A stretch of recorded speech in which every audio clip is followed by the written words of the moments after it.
Salam alaikum Azul, bonsoir. Rétro Info aujourd'hui comme chaque samedi.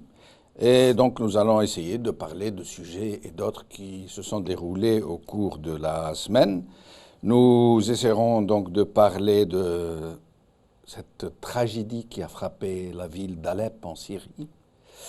Puis nous parlerons des intempéries qui ont eu lieu dans le centre-nord du pays, tout particulièrement à Alger. Et nous finirons sur le cas Chakib Khalil. Et si nous avons le temps, nous essaierons de parler un peu du prix des produits alimentaires qui sont en train de s'envoler, de la déclaration d'intention quasiment de Yahya, qui a presque dit oui, je serai candidat à la prochaine présidentielle et qui soutient Haddad et qui soutient le ministre des Affaires étrangères dans sa déclaration sur la Syrie et qui encense le général Toufiq. Nous essaierons aussi de parler de Gaïd Salah qui renouvelle son soutien à Bouteflika. On ne sait pas pourquoi, à chaque fois, il vient renouveler son soutien à Bouteflika, dont lui-même et les autres nous disent qu'il se porte très bien, qu'il n'a besoin d'aucun soutien. Voilà donc grosso modo. Sinon, nous aurons comme invité, j'ai le plaisir d'avoir Brahim Younsi qui était ici avec nous, président de l'UTM. Merci. Avec nous. Bonsoir aux téléspectateurs. Merci. Et Farhat Aïtali, expert financier qui est avec nous depuis Alger au téléphone. Farhat Aïtali, merci d'être avec nous. Merci, bonsoir, c'est Jamal. Merci. Nous allons d'abord lancer les titres d'aujourd'hui. All Huffington Post. Alger se noie. Des axes routiers bloqués, des véhicules emportés par les averses. Par la rédaction. Le soir d'Algérie.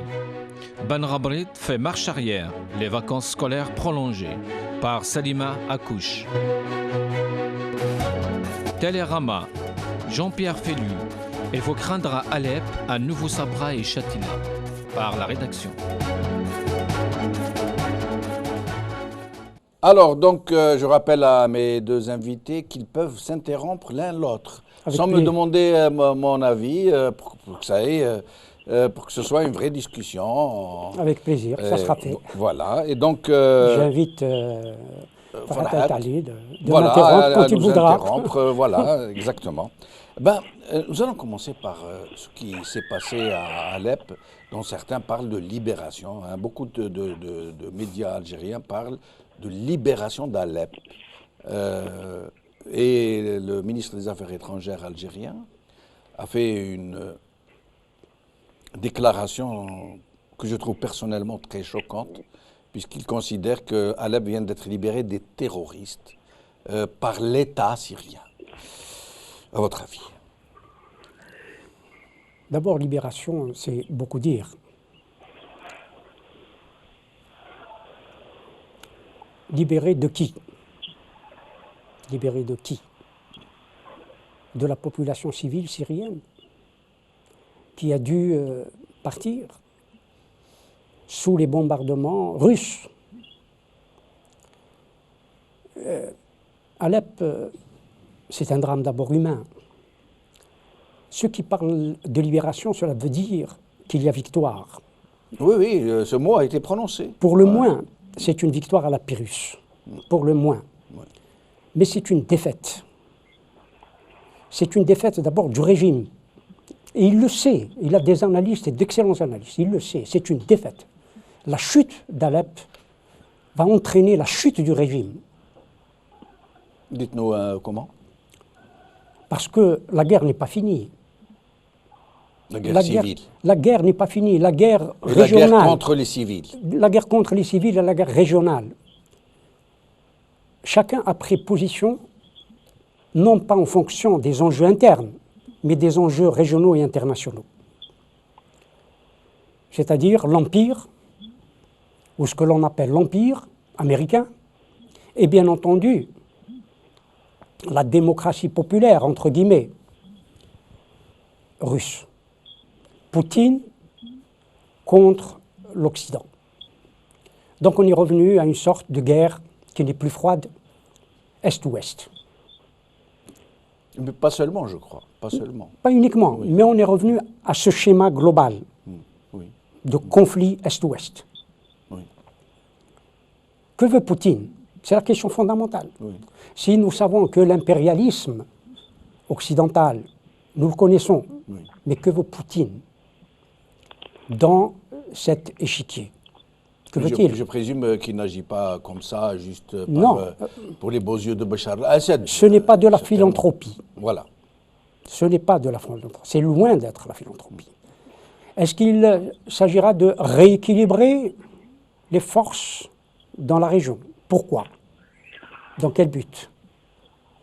Et puis, il n'y a pas que Poutine. Il y a le Hezbollah libanais. Il y a des l'Iran. milices chiites Oui. iraniennes. Disons il que y a la- les Shabbeha, Disons- en plus de l'armée syrienne. Disons que la force fondamentale, le pays qui a des visions internationales,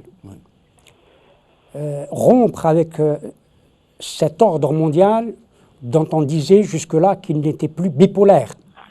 Donc, est-ce que nous sommes dans une bipolarité ou sommes-nous revenus à la bipolarité et que cette hyperpuissance, pour parler comme Hubert Védrine, n'en est plus une et que la Russie a repris sa place dans l'échiquier international?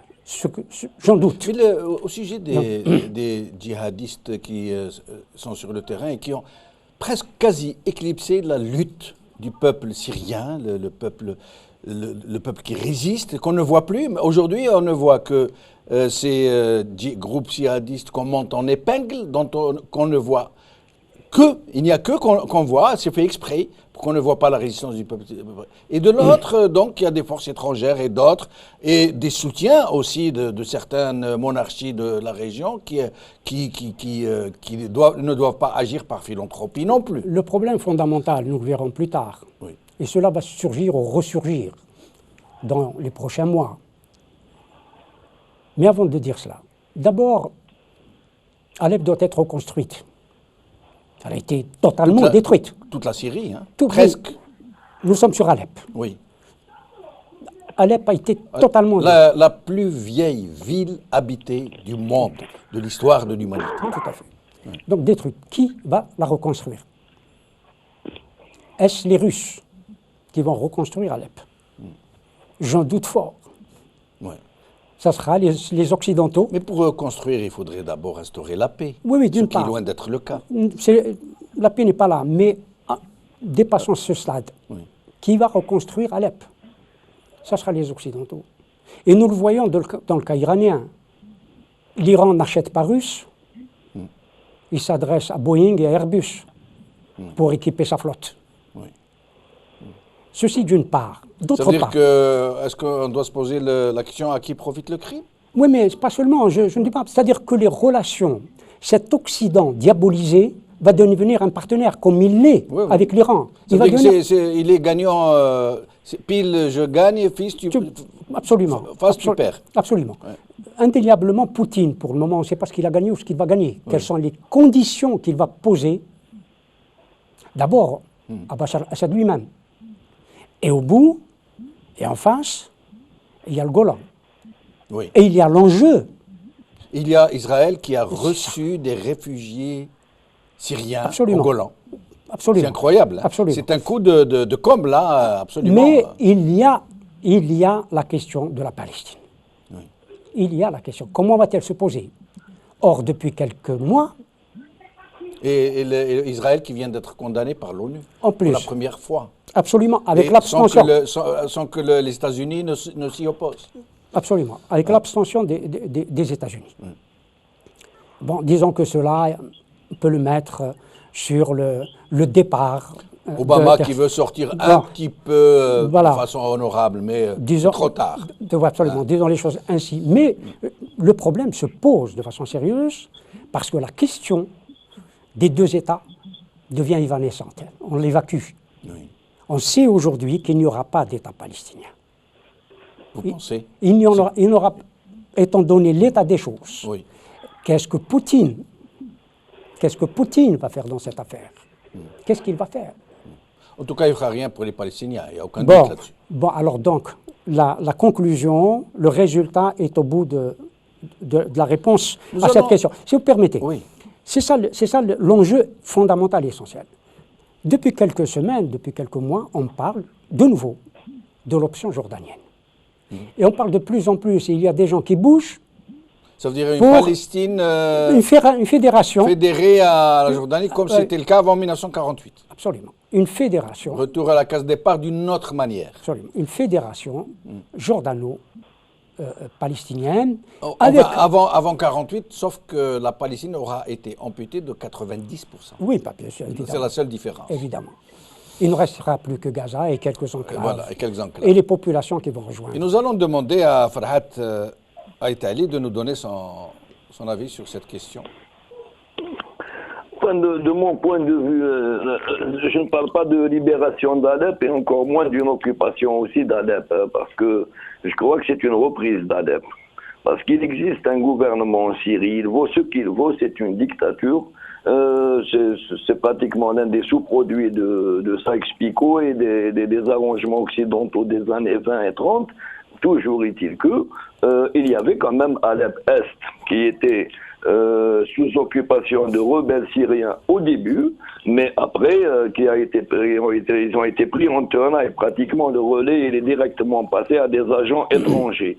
Parce qu'il faut appeler les gens les choses par leur nom. Je ne vois pas ce qu'un Saoudien ou un Algérien ou un Éthiopien peut faire à Alep pour libérer des gens chez eux. Et il y a aussi Alep-Ouest. Moi, je vais poser la question inverse. À supposer que les supposés rebelles aient réussi à prendre Alep-Ouest. Ça serait quoi? Ça serait une libération pour certains, bien sûr, et une invasion de terroristes pour les autres. C'est le positionnement idéologique et le positionnement dans des camps différents qui va faire perdurer cette guerre jusqu'à la fin des temps. Moi, ma conception des choses, elle est simple. Il n'y a pas qu'Alep en Syrie, il n'y a pas que la Syrie au Moyen-Orient. Il y a effectivement un plan occidental de recomposition du Moyen-Orient. Il y a une intervention russe qui est dictée par les intérêts russes. Sur place déjà, je parlais déjà du gazoduc qu'il fallait coûte que coûte empêcher de passer. Mais il y a aussi un positionnement russe en fonction des alliances régionales. La Syrie était le dernier allié russe dans la région. Les Russes sont coincés sur le dossier ukrainien par une Europe que je dirais agressive. Parce que depuis la fin de la Deuxième Guerre mondiale, il y avait une sorte de modus vivendi qui interdisait aux Occidentaux, moralement, de déborder sur les zones slaves, ou même, je dirais, russophones, quelque part slavophones. Cette fois-ci, les Français sont arrivés pratiquement au port de l'Ukraine et le petit Hollande s'est mis à dicter aux Russes leurs conditions à leurs frontières ouest. Là, Poutine savait pertinemment que si le gaz oriental pouvait prendre le relais du gaz russe, il aurait une carte de perdu sur le front ukrainien. Il a intervenu en tant que chef d'une grande nation pour justement sauver les meubles de cette nation. Mais au détriment, et quel détriment du peuple syrien qui était sorti dans la rue de façon pacifique pour exprimer ses aspirations à la liberté, juste la liberté. Le Père Noël n'existe pas, c'est Brahim et Bachet je ne dis pas que les Russes sont venus là-bas pour faire les bons samaritains. Ceci dit, je ne crois pas qu'il y a une puissance locale qui pense sérieusement au peuple syrien. Si les Qataris, les Saoudiens et les Turcs pensaient au peuple syrien, ils n'auraient pas injecté tous les résidus de leur prison, pratiquement toute la racaille des banlieues occidentales à travers les frontières turques dans le corps de la rébellion syrienne. À partir du moment où ils ont infesté le terrain, l'objectif n'était pas le peuple syrien. De toute façon, les peuples de la région... Oui, mais le peuple syrien dans tout ça, Farhat Aït-Ali. Justement, le peuple syrien dans tout ça. Mais revenons-en au peuple syrien. Si vraiment on pense au peuple syrien, pensez-vous sérieusement qu'une victoire de toutes ces milices d'origine diverse sur le régime Assad va faire le bonheur des Syriens? Ils ont eu l'Afghanistan. Quand Najibullah est tombé, vous pensez que les Afghans ils sont devenus plus heureux? Pas du tout. il est question pour certaines puissances dans la région de faire passer leurs intérêts même sur les têtes des peuples qu'ils Oui, prétendent. mais Farhat Aïtali, aujourd'hui, c'est la victoire de l'armée russe, des milices chiites, des milices du Hezbollah, des milices de tout genre. C'est pareil, c'est notre cependant. Non, oublions cette histoire de chiites et de sunnites. Pourquoi on n'oublie pas les djihadistes et on devrait oublier les chiites et les Hezbollah et les autres? Non. Justement, la différence entre les milices chiites et les djihadistes. Oui. Les milices chiites, tout le monde les revendique. Elles ont des chefs qui se revendiquent en tant que chefs. Elles interviennent avec pratiquement un organigramme militaire et même des puissances qui les assument. Les djihadistes, personne ne veut les assumer ni les reconnaître d'ailleurs, ce qui est quand même. Oui, mais là, qu'est-ce que ça change? Qu'est-ce que ça change dans l'équation? L'équation est que les uns et les autres sont en train de s'affronter par peuple syrien interposé. Ça change beaucoup. Si le Hezbollah commet des exactions, nous savons exactement qui est présenté au tribunal. Le chef, ça va de Nasrallah jusqu'aux ayatollahs de Téhéran. Par contre les Daesh et compagnie commettent des exactions, personne n'ira présenter Ben Saoud au tribunal international. Alors c'est le vrai chef. Il n'y a pas de Daesh à Alep, Farhat Aïtali. Il n'y a pas de non, Daesh. justement, non. Justement, ce Daesh, c'est l'autre revers de la même médaille djihadiste. Je ne vois aucune séparation réelle entre les vrais commanditaires de Nusra, de Daesh, de Ahrar al-Sham. C'est des succursales de la même grande surface. Il ne faut pas qu'on se leurrer là-dessus. Brahim Younsi. C'est Farhat Aïtali. Votre discours est très idéologisé. Ce que vous faites, ce sont des prises de position idéologiques. Or, dans tout ce magma, on ne sait pas toujours qui est qui, et vous le savez très bien. D'autre part, je crois que la question fondamentale, en 2011, et c'est ce qui manque à nos pays, parce que nous avons un régime qui est le frère jumeau de celui de Damas. C'est la démocratie. Pas vraiment, n'exagérons rien. Si nos pays étaient gérés par la démocratie, ces questions-là auraient été réglées par le dialogue. Parce que la démocratie, après tout, c'est la gestion quotidienne des conflits et des conflictualités qui se posent dans nos sociétés. Que ces conflits soient politiques, idéologiques, culturels, sociaux, on les règle par le moyen de dialogue. La démocratie se limite dans un premier stade à cela, que les conflits se règlent de façon pacifique. Très très loin de toute idée de démocratie. C'est le problème, justement. C'est le problème. Est-ce que les populations, sous le joug de ces régimes, qu'on le veuille ou non, dictatoriaux. Et comment, pour un régime assadien dont on connaît la nuisance, pour rester poli, depuis le père Assad, tout ce qu'il a commis, c'est un véritable régime policier et je reste très mesuré. Tout à fait. C'est cela la réalité. D'abord, c'est la nature même du régime même. Oui. Il faut être des choses. Ce n'est pas une question. D'abord, est-ce qu'une minorité, je ne veux pas tomber dans les querelles religieuses. Ce n'est pas très joli. Pourquoi une minorité? C'était le cas en Irak. Oui. Une minorité qui gouvernait une majorité. Oui, parce que la citoyenneté, ce sont ces régimes dictatoriaux. C'est vrai que pendant un certain nombre de décennies, ont maintenu pour les puissances tutélaires une espèce de calme, de stabilité dans les régions. C'est vrai ce que dit M. Farhat Aïtali, que les États-Unis, que les néoconservateurs américains, bien sûr, c'est d'abord Israël, parce que le projet a été fait en Israël. Cette recomposition de le plan du Grand Moyen-Orient. Et ce plan du Grand Moyen-Orient, j'entends encore Henry Kissinger qui mettait les intérêts américains jusqu'en Afrique du Nord. Que la sécurité américaine allait jusqu'en Afrique du Nord. On le voit aujourd'hui. Donc tout cet espace-là va être recomposé. Et je veux rappeler à Farhat Aït-Ali, avec toute mon estime, parce qu'il a parlé des musulmans saoudiens, algériens, tunisiens, marocains, etc., qui se rendent en Syrie ou en Irak pour se battre. La guerre d'Espagne, oui, la guerre Franco, civile, les brigades internationales. Oui, les brigades rouges. Bon, les brigades internationales. Oui. Bon, même Malraux y était. Sont venus de partout.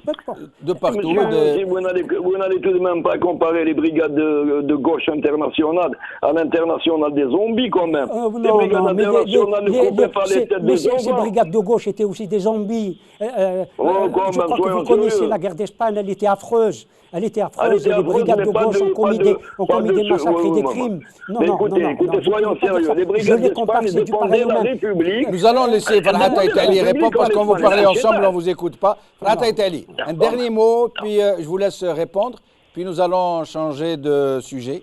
Farhat Aït-Ali.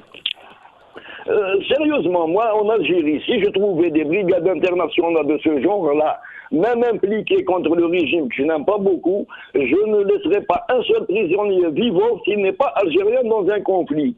Quiconque intervient sur le territoire d'autrui, quelles que soient les raisons qui l'ont mené là-bas, surtout les justificatifs un petit peu tirés par les cheveux qui l'ont mené sur cette terre-là, doit être exterminé. Il n'y a pas d'autre solution. Je ne vois pas de révolution syrienne avec des mercenaires étrangers, soyons sérieux. Un voyou de la banlieue parisienne, un trafiquant de drogue en Italie qui se retrouve en train de libérer des Syriens chez eux, d'eux-mêmes.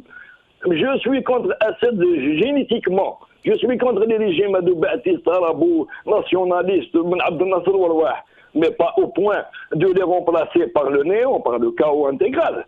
Quand même, soyons sérieux. D'accord, nous allons passer donc au sujet suivant. Chacun a exprimé son avis sur la question. Chacun est libre de l'exprimer de toutes les façons, c'est normal. Hein, Et nous allons parler des intempéries qui ont eu lieu dans le centre-nord d'Algérie, qui ont fait beaucoup de dégâts. Routes coupées, quartiers inondés d'eau et de boue, beaucoup de boue. Il y a eu des morts aussi, une dizaine de morts, beaucoup de blessés, et des dégâts matériels qui n'ont pas encore été estimés. Et tout cela n'est pas dû à l'importance des précipitations, mais à la négligence, aux malfaçons fautives, etc., d'autres manquements du genre. Alors, qu'est-ce que vous en pensez? C'est un crime. C'est un crime parce que ce n'est pas la première fois que cela se produit. Oui. Ce n'est pas la première fois que cela se produit. Et comme vous dites, la corruption qui est derrière ces malfaçons, ces routes mal construites, mal conçues, etc., qui ont produit ces dégâts, parce qu'il y a eu des précipitations, je ne sais pas de combien, je crois, de millimètres. Je ne me rappelle plus des chiffres. Mais cela a causé des dégâts énormes. Énormes. Disproportionnés par rapport à l'importance des précipitations. C'est absolument... Nous avons vécu cela à certains moments, notamment lorsque des inondations ont endeuillé, frappé, notamment Bab el-Oued. Oui. Nous sommes dans la même configuration, avec bien entendu un bilan des victimes moindre, beaucoup moindre, mais des victimes quand même, une dizaine, une quinzaine de victimes, c'est beaucoup dans un centre-ville, dans une capitale comme Alger. Oui. Mais il y a 2 jours, j'ai reçu comme invité 2 éminents experts, M.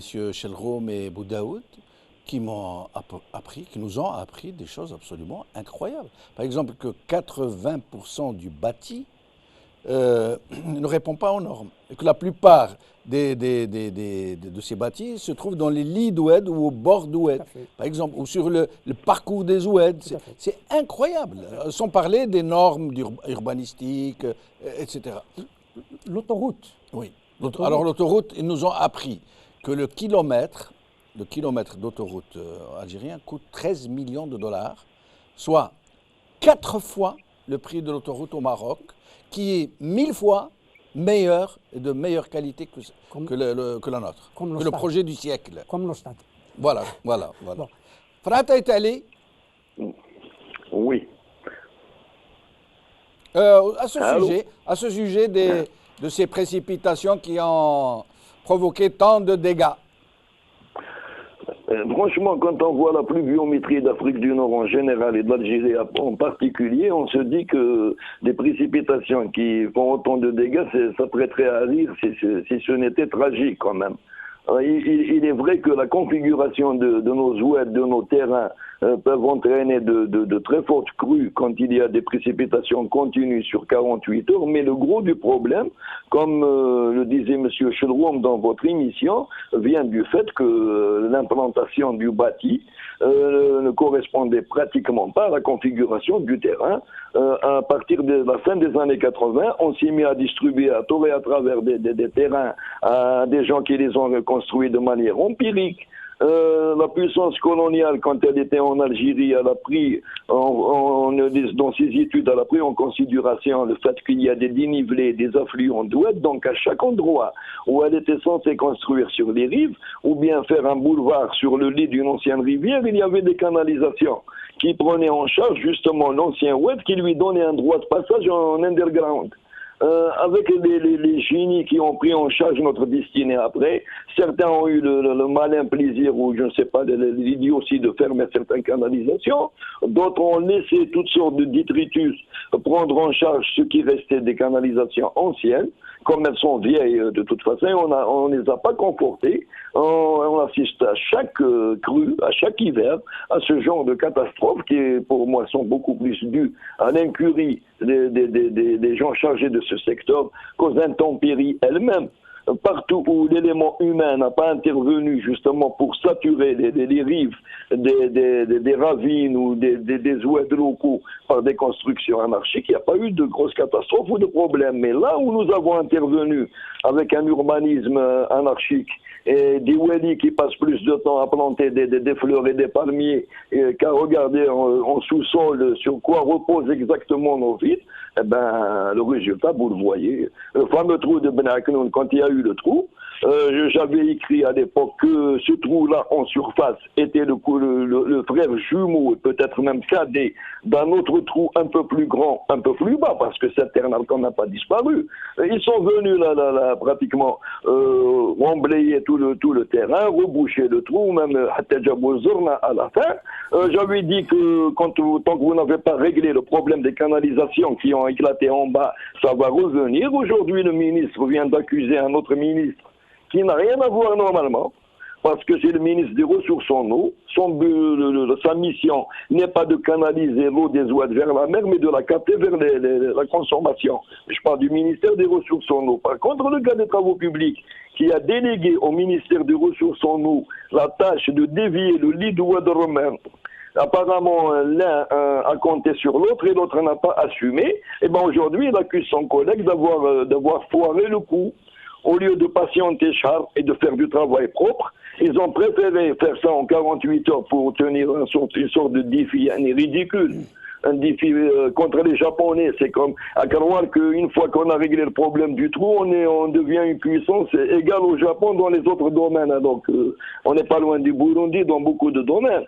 Le résultat, là, comme je vous fais, de toute façon, en tout cas, on aura retenu que ces dégâts, ces catastrophes sont le fait d'incompétence, de mauvaise gestion, de mauvaise gouvernance et de la corruption. Et la corruption, bien évidemment, puisque rien ne se réalise. Il faut espérer. Il faut espérer.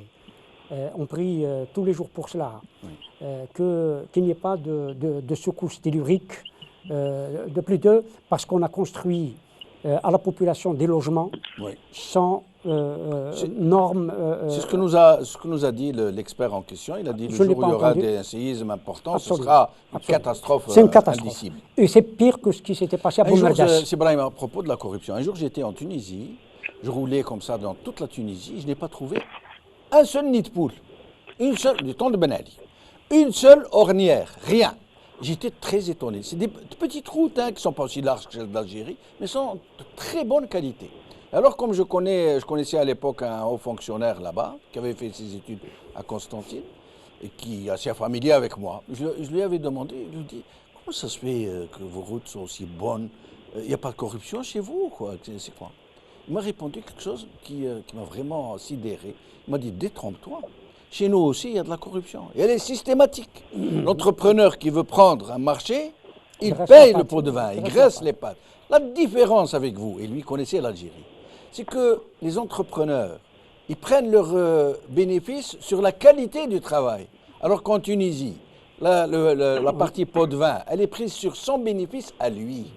Et que si jamais, il m'a dit, les routes, comme en Algérie, sont sous garantie d'ESNAL, 10 ans. S'il y a un nid de poule qui apparaît au bout de 4-5 ans, c'est alerte générale. Oui, c'est l'entrepreneur qui paye, c'est celui qui lui a fait la réception, c'est l'administration. Et c'est là toute la différence. Et nous avons eu plusieurs fois, dans les années 70, des scandales en plein Alger, à Hussein-Dey, l'avenue Tripoli, qui se déformait au passage des autobus et des voitures. Voilà, moi je m'en rappelle. C'est-à-dire que ce n'est pas ce qui se passe aujourd'hui, ce n'est pas des cas uniques. C'est quasi systématique, quasi général. Absolument. Mais nous allons donc passer au cas suivant, celui de Chakib Khalil, dont on ne sait pas très bien pourquoi maintenant il cherche à l'adouber, après avoir essayé de le faire bénir par les Zaouïas, Zoui. On s'était dit, bon, c'est fini, c'est un échec, ils ne vont plus y revenir. Et là, ils reviennent par la porte de la famille révolutionnaire, puisqu'ils le font passer par Batna, capitale des Aurès, ô combien emblématique, et ils le font recevoir par le fils de Mustapha Ben Boulaid en personne. Et donc on se dit, mais pourquoi? À quoi c'est destiné cette communication? Mais avant d'en parler, nous allons regarder quelques images, là où ils jettent les micros des journalistes qui avaient choqué tout le monde. Mais là, la différence, c'est que nous allons voir les images depuis le début, des choses que nous n'avions pas vues et que nous allons découvrir maintenant. Regardez ce qui a poussé Chakib Khalil à piquer cette colère. بالنسبة إلى يعني الكونسنسوس كما نقولوا بوليتيك هذا احنا نتكلموا على وصول إلى إجماع في الرؤية وفي التطبيق في المجال الاقتصادي واحنا الآن نحاولوا يعني بالاتصالات ديالنا وبتبادل الآراء معكم مع المجتمع المدني ومع الإعلام ومع كل القوى السياسية إلى يعني يحبوا يعني يحضروا ويتبادلوا الآراء معنا يعني باش نتوصلوا إلى إجماع في هذه الرؤية الاقتصادية. وكما قلت يعني الاقتراح الأول ديالي هو كان كيف نتوصلوا إلى هذه الرؤية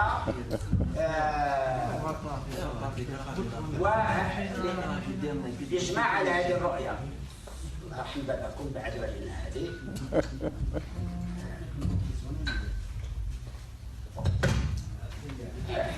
نلعبوا ولا كيفاش؟ ما تحترموش حتى الناس يعني اللي راهم يحضروا الحاضرين يعني.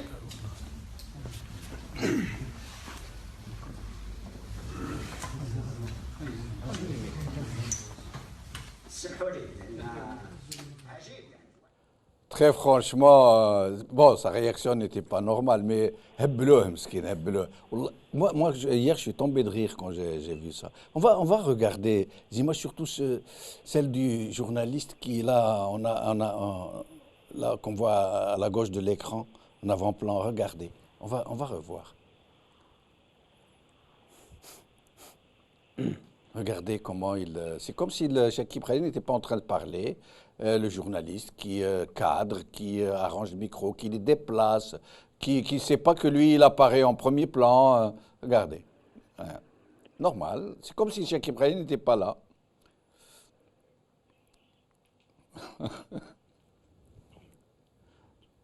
C'est incroyable. Alors cette scène. C'est une يعني franchement, ظلمناه. Moi, quand j'ai vu ça, je me suis dit ظلمناه. Moi, à sa place, j'aurais pris tous les micros, je les aurais jetés carrément. Oui, mais, C'est incroyable. mais il était là parce qu'il a voulu être là. Oui, oui, oui. Et puis, Qu'il assume. Oui, et puis on a les journalistes qu'on mérite. Hein. Bon, absolument. Enfin, c'est ridicule. Ouais, c'est C'est ridicule. ridicule. Mais ce qui- Farhat Aït Ali, vous avez vu cette scène?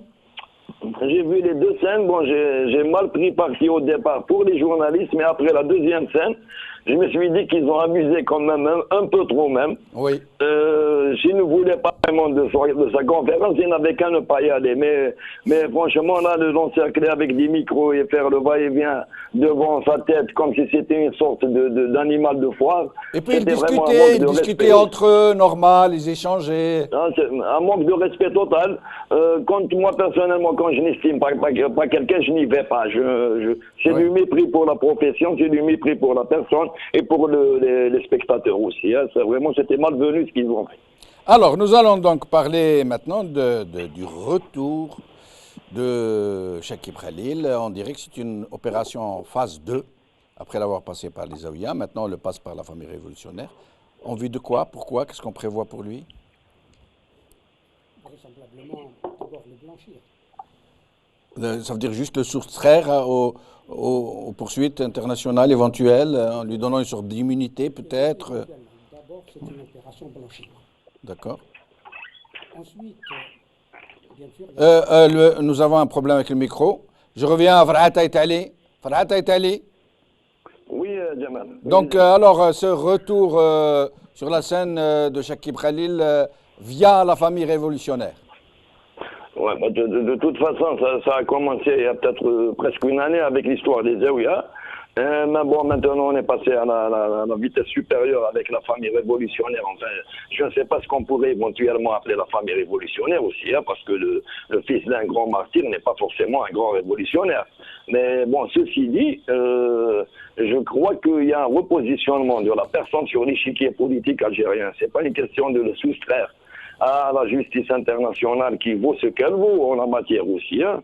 Puisque les Italiens qui réclament les commissions pour eux, alors que nous sommes les principales victimes dans cette histoire-là, je crois que ce n'est pas la justice qui les intéresse expressément.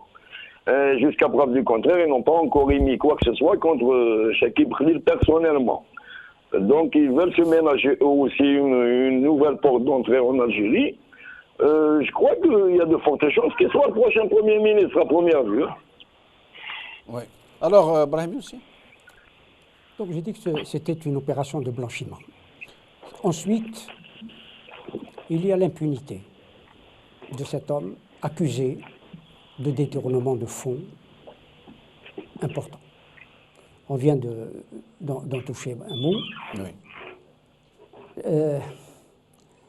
Chakib Khalil, ceux qui sont derrière lui, vous avez parlé de la famille révolutionnaire qui efface le crime, qui soutient la corruption, hélas, mille fois hélas. Bon, elle a soutenu aussi plein de choses, la torture, la répression. Mais est-ce que c'est toute la famille révolutionnaire? Non, évidemment ou non. est-ce seulement Évidemment. la partie visible, la partie façade qu'on Oui, a mis en avant bien sûr, pour bien sûr. s'accaparer justement l'image de toute... Quand on parle entre guillemets de famille Oui. révolutionnaire, je n'aime pas beaucoup ça. Oui. Comme s'il y Oui. avait d'autres familles qui Absolument. ne l'étaient pas. D'abord. Absolument.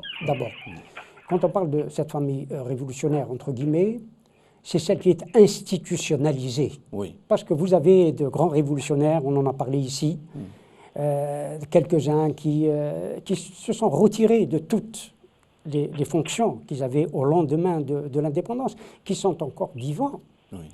et qui ont joué un rôle moteur dans le déclenchement de la lutte de libération nationale. Et je leur rends hommage aujourd'hui parce qu'ils sont vivants. Atman Belouzad, Oui. pour ne citer que lui. Oui. Il y en a d'autres, mais d'autres qui ont occupé des fonctions institutionnelles. Atman Belouzad, qui est toujours vivant, qui est toujours chez lui à Bellecour, qui a fait son métier, toujours, de mécanicien. Il est resté mécanicien. Il y en a eu des comme ça. Moi, je me rappelle de quelqu'un qui a été ministre juste après l'indépendance, puis qui a démissionné lui qui était médecin de formation de Cherchel, pour aller rejoindre la ville où il était médecin avant la Révolution, Lamine de Barine, Mohamed Lamine de Barine, et qui a réouvert, quand il a vu ce qu'était le régime dont il pensait que c'était l'État algérien, donc il avait réouvert son cabinet médical et il s'est mis à l'ouvrir 2 fois par semaine seulement, juste pour pouvoir vivre de son travail. Et il ne voyait plus personne, il s'était enfermé, il allait de la librairie ramener ses journaux à son cabinet où il vivait aussi, jusqu'à sa mort. C'est incroyable, hein, des gens qui... Il y a effectivement des monuments de la lutte de libération nationale qui ont eu ce comportement éthique. Oui. D'autres, par contre, qui étaient d'authentiques grands révolutionnaires, se sont laissés corrompre. Nous les connaissons, nous ne les citerons pas, mais ils sont laissés corrompre de façon évidente. Hein, ils sont cachés même pas puisqu'ils sont devenus milliardaires. Ce n'est pas une anecdote, c'est une réalité. Oui. Parce que je connais personnellement certains d'entre ces gens-là. Oui, nous les connaissons tous. Bon. Il n'y a pas d'Algériens qui ne les connaissent, malheureusement. À l'époque de Boumediene, parce qu'ils politiquaient, comme dit Madame de Maintenon, ils politiquaient. Boumediene les a convoqués. Purement et simplement. Absolument. Vous voulez faire de la politique, vous avez le parti. Voilà, le Conseil de la Révolution, tous les trucs. Vous avez le parti. Vous voulez faire des affaires, vous allez à la Banque centrale, il n'y a aucun problème. Prenez vos petites valises noires et on vous laisse tranquille, vous pouvez vivre. Mais restez discret, n'étalez pas trop vos richesses, qu'on ne les voit pas. Et on sait que beaucoup d'entre eux sont allés à la Banque centrale et ont pris la petite valise noire. Cela a commencé aussi là. C'est-à-dire, quand on voit certains révolutionnaires, et j'ai du respect pour certains d'entre eux, pour ce qu'ils ont fait, je n'ose pas citer les noms, parce que c'est de grands noms. Oui, de grands noms. De grands noms, en effet, qui se sont laissés corrompre. Oui. Certains parmi eux, l'un d'eux m'a raconté un jour, il m'avait dit, nous avons longtemps résisté, mais quand on a vu que le peuple lui-même applaudissait les criminels de nos frères qu'il a assassinés, au moment où qu'il les traitait de traîtres, eux qui ne cherchaient qu'à le libérer, qui refusaient de se laisser corrompre, alors nous aussi on a dit, bon, on va s'occuper de nos propres enfants. C'est quelqu'un qui me l'avait dit, un jour je dirai son nom. Et donc, comme nous avons un peu de temps, nous allons essayer de parler de la dernière apparition de Yahya à la chaîne de télévision Le Bilad, il me semble, où il a fait des déclarations et d'autres, mais il n'a pas caché son intention de se présenter à la présidentielle, et où il a même balayé du revers de la main l'éventuel 5e mandat de 2019. De toute façon, Ahmed Yahya nous a toujours habitués à parler de manière sibylline et à cacher à demi-mot ses ambitions réelles. C'est des ambitions au vu du reste de la structure du système que je n'estime pas totalement illégitime dans la mesure où, selon le cahier de charge du système, il ne fait pas vraiment fausse note dans le schéma général. Mais maintenant, si on devait s'en tenir à la légitimité d'une élection qui tient la route, je doute pas des chances de M. Yahya, que ce soit en 2019 ou en 2219. En termes de popularité, le personnage n'est pas vraiment ce qu'on peut appeler un personnage populaire. Oui, mais comme de toutes les façons, les présidents algériens ne sont pas désignés par une vraie élection, donc le problème ne se posera pas de ce côté-là. Oui, il se posera du moins pour Yahya parce que le régime est toujours à la recherche d'un personnage qu'il pourra éventuellement faire passer, ne serait-ce que pour le premier mandat, pour un sauveur quelconque, disons un personnage qui s'est fait oublier 20 ans comme le président Bouteflika ou quelqu'un qui n'a pas vraiment une grande notoriété comme Zerouel ou Benchtit, mais jamais il ne pourra s'encombrer de bricoler une élection pour un personnage que personne ne pourra jamais plus oublier. Ici, ici, moi, par exemple, j'arrive comme ça, manipulateur, machiavélique, je me dis, pour faire passer au Yahya, il y a une petite possibilité. On va lui mettre à côté un concurrent qui est tellement rébarbatif, qui est tellement détesté, que les gens ne vont pas avoir le choix, ils vont dire, plutôt Yahya que celui-ci. Et si demain on nous mettait une sorte de deux candidats duo, d'un côté au Yahya, de l'autre Chakib Khalil, vous voteriez pour qui? Eh ben, au risque de vous surprendre, je voterai Chakib Khalil. Bien que je ne risque pas de voter de toute façon ni pour l'un ni pour l'autre, ça fait longtemps que je n'ai pas participé à une élection justement à cause de ces chantages-là. Et Brahim Younsi, vous voteriez pour qui? Je n'ai voté qu'une seule fois. Oui. Une seule fois par cohérence. Oui. Je vais dire pourquoi. J'ai dirigé la campagne présidentielle de Talib Ibrahimi en Europe. Oui. J'étais donc contraint, forcé de voter. Mais là, on ne vous laisse pas le choix. On vous dit voter pour l'un des deux. Farhat Aïtali, elle a dit sans détour, il a dit je préfère. Non, je préfère le boycott. Ah, d'accord, rien à faire. Non, j'irai en prison, qu'il fasse que. Non, c'est pas un choix, ça. Mais Yahya, pour la première fois, quand on lui a posé la question, est-ce que vous seriez d'accord pour le cinquième mandat de Bouteflika, alors que tout le monde sait que c'est complètement inenvisageable. Non, c'est inenvisageable. Mais tout le monde répond de la même manière. Oui, Inch'Allah, pourquoi pas. Mais lui, cette fois-ci, il a carrément dit non. Hein. Il a dit, ça veut dire, il a dit en quelque sorte, il est malade. Quand on dit à quelqu'un Rabbi, et puis il a dit en 2019, d'ici là, il fera jour et tout. Et puis quand on lui a dit, et vous, est-ce que vous présentez? Il a dit oui. Il n'a pas éludé, hein, il a été. Et dans le même temps, il soutient Haddad. Et nous savons comment ça se passe dans ce genre de rencontre. C'est lui qui a dû dire aux journalistes, posez-moi la question sur Haddad, posez-moi la question sur Tawfiq. Hein, ce que je ne fais pas moi avec mes invités. Hein. Vous le confirmez? Je le confirme. Voilà. Et donc, alors donc, il soutient, et là on voit des forces qui sont en train de se profiler. Quand il soutient Haddad, c'est pas comme ça, par hasard. Quand il dit Tawfiq, après tout, il a fait beaucoup de bien à ce pays, vous imaginez. Hein. Tawfiq a fait beaucoup de bien. Et donc, il se détermine. Il est en train de mettre en place une sorte de machine à propagande. De ce point de vue-là, il a une continuité, une fidélité. Oui, en effet. C'est vrai. Il est fidèle. Oui. Il est fidèle. Il a toujours été très proche de Tawfiq. Absolument. Ouais. C'est une fidélité. Yahya a toujours été programmé par Tawfiq. Oui. Qu'il a lancé, c'est lui qui l'a mis en stage à la présidence. Quand il était un jeune énarque qui venait de sortir de l'école, son premier stage était à la présidence. C'est là où ils l'ont mis sur rail. C'est le premier bébé prophète de Tawfiq. Absolument. Nous sommes dans la gestation pour autrui. Oui. Yahya, c'est ça. Et son ambition, j'allais dire sa prétention, a toujours été de devenir, d'une manière ou d'une autre, sur les cadavres de 40 millions d'Algériens, mais de devenir président de la République. Enfin, République, laquelle? Oui. Il ne désespère pas parce qu'il a des soutiens aujourd'hui. Parce que son adversaire principal a été, permettez-moi l'expression, dégommé. C'est Saadani.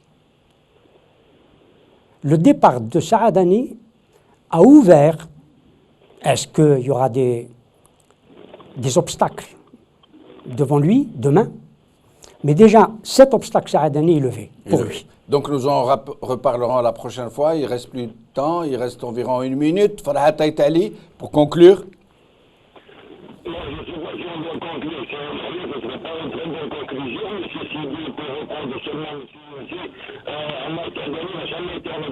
Farhat Aïtali, je suis désolé, on ne vous entend pas du tout. Le son est très mauvais, je suis désolé.